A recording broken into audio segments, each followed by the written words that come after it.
इधर भी देखिए।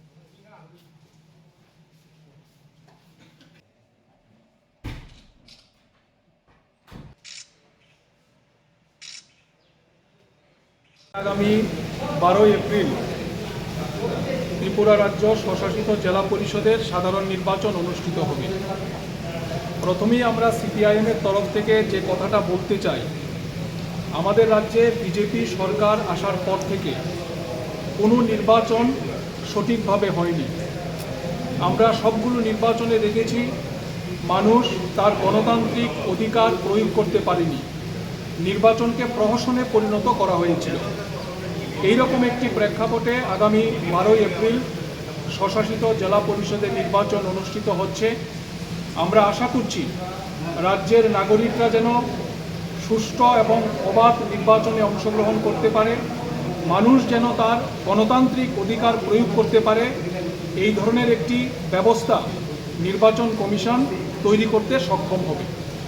আমরা এই নির্বাচনে নির্বাচক মণ্ডলীর কাছে আবেদন করছি যে বিগত 8 বছরে কি এডিসি এলাকা কি নন এডিসি এলাকা আমাদের রাজ্যকে দুর্নীতির আতুর ঘরে পরিণত করা হয়েছে।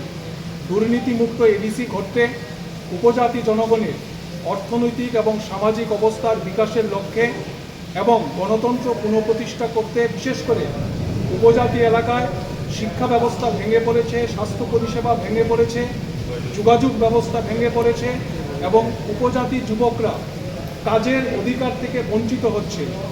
উপজাতি যুবকরা শিক্ষিত হয়েও তারা সরকারি চাকরির সুযোগ থেকে বঞ্চিত হচ্ছে। অন্যদিকে নেশার সাগরে ভাসিয়ে দেওয়া হচ্ছে উপজাতি যুবকদের একাংশকে।